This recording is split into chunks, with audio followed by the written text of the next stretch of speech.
Shalom, damai di hati. Bahan khotbah kita diambil dari Kejadian 8 ayat 1-22 dengan tema Lestarikan alam dan makhluk ciptaan demi masa depan. Maka Allah mengingat Nuh dan segala binatang liar dan segala ternak yang bersama-sama dengan dia dalam bahtera itu. Dan Allah membuat angin menghembus melalui bumi sehingga air itu turun. Ditutuplah mata-mata air samudera raya serta tingkap-tingkap di langit, dan berhentilah hujan lebat dari langit, dan makin surutlah air itu dari muka bumi. Demikianlah berkurang air itu sesudah 150 hari. Dalam bulan yang ketujuh, pada hari yang ke-17 bulan itu, terkandaslah bahtera itu pada pegunungan Ararat. Sampai bulan yang ke-10 makin berkuranglah air itu. Dalam bulan yang ke-10, pada tanggal 1 bulan itu, tampaklah puncak-puncak gunung. Sesudah lewat 40 hari, maka Nuh membuka tingkap yang dibuatnya pada bahtera itu. Lalu ia melepaskan seekor burung gagak, dan burung itu terbang pulang pergi, sampai air itu menjadi kering dari atas bumi. Kemudian dilepaskannya seekor burung merpati untuk melihat, apakah air itu telah berkurang dari muka bumi. Tetapi burung merpati itu tidak mendapat tempat tumpuan kakinya, dan pulanglah ia kembali mendapatkan Nuh ke dalam bahtera itu, karena di seluruh bumi masih ada air. Lalu Nuh mengulurkan tangannya, ditangkapnya burung itu dan dibawanya masuk ke dalam bahtera. Ia menunggu 7 hari lagi, kemudian dilepaskannya pula burung merpati itu dari bahtera. Menjelang waktu senja pulanglah burung merpati itu mendapatkan Nuh, dan pada paruhnya dibawanya sehelai daun zaitun yang segar. Dari situlah diketahui Nuh bahwa air itu telah berkurang. Selanjutnya ditunggunya pula 7 hari lagi, kemudian dilepaskannya burung merpati itu, tetapi burung itu tidak kembali lagi kepadanya. Dalam tahun ke-601, dalam bulan pertama, pada tanggal 1 bulan itu, sudahlah kering air itu dari atas bumi. Kemudian Nuh membuka tutup bahtera itu dan melihat-lihat, ternyatalah muka bumi sudah mulai kering.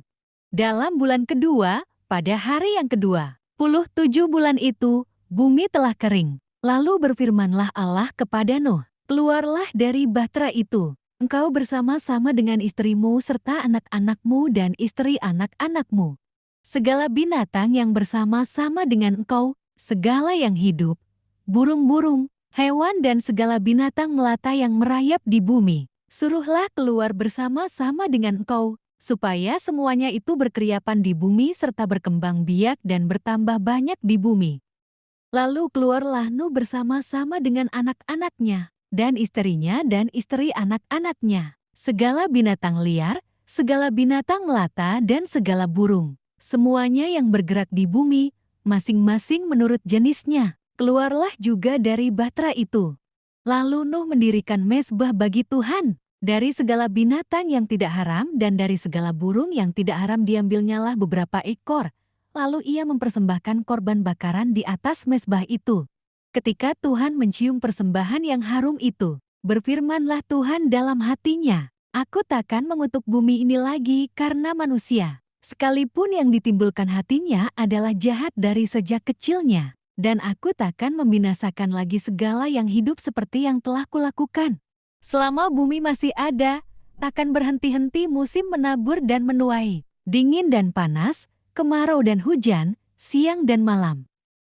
Sahabatku, menurut Paulus kasih tidak bersukacita karena ketidakadilan. Oleh karena itu, rasa kasih yang paling dalam dapat menimbulkan perlakuan yang seakan-akan kejam. Tidak selamanya kasih itu diperlihatkan dengan cara yang mengenakan.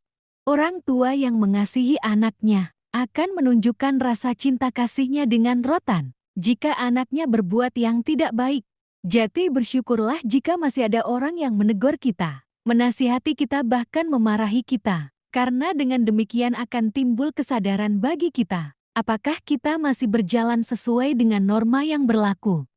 Allah itu kudus sehingga tidak tahan melihat kejahatan. Melihat kejahatan yang dilakukan manusia mencapai puncaknya. Maka menyesalah Tuhan telah menjadikan manusia di bumi sehingga Tuhan mau memusnahkan semua yang telah diciptakannya. Tetapi Nuh mendapat kasih karunia di mata Tuhan.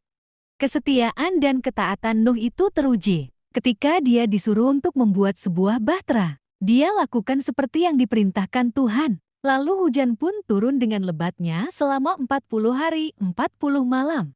Selama 40 hari air itu menutupi semua permukaan bumi, 15 hasta di atas gunung yang paling tinggi. Sehingga matilah semua yang hidup di permukaan bumi. Demikianlah Tuhan menghapuskan semua yang ada di atas permukaan bumi. Dan air itu berkuasa di atas bumi selama 150 hari. Lalu keluarlah mereka dari dalam bahtera itu. Keselamatan semua sisi bahtera itu adalah cara Tuhan untuk menunjukkan kecintaannya terhadap dunia dan seluruh isinya. Keselamatan sisi bahtera itu adalah proses pemulihan seluruh ciptaan Tuhan. Angkatan manusia yang jahat telah punah, maka akan ada angkatan yang baru. Setelah keluar dari bahtera itu untuk mendirikan mezbah bagi Tuhan dan memberikan persembahan korban bakaran. Ketika Tuhan mencium bau persembahan itu, berfirmanlah Tuhan dalam hatinya, "Aku takkan mengutuk bumi ini lagi karena manusia, sekalipun yang ditimbulkan hatinya adalah jahat dari sejak kecilnya. Dan aku takkan membinasakan lagi segala yang hidup seperti yang telah kulakukan." Ini adalah bukti kasih Allah yang abadi. Dia telah berjanji dalam dirinya. Sesungguhnya walaupun manusia penuh dengan kejahatan, Dia tidak akan mengulang memberikan hukuman yang sama. Ini adalah kabar sukacita bagi dunia ini. Tuhan yang memegang kendali dunia berjanji akan memelihara kehidupan. Cerita air bah ini menyajikan suatu simbol kuat untuk tindakan pelestarian lingkungan hidup, yakni dalam figur Nuh. Bahtera yang dibuatnya ibarat rumah oikos, yang menyediakan tempat untuk semua spesies. Nuh bertindak untuk memelihara segala yang hidupnya terancam. Dalam kepercayaan bahwa Sang Pencipta mau memelihara karyanya yang terancam itu, keyakinan terakhir itu mendapat konfirmasi dalam kesimpulan cerita.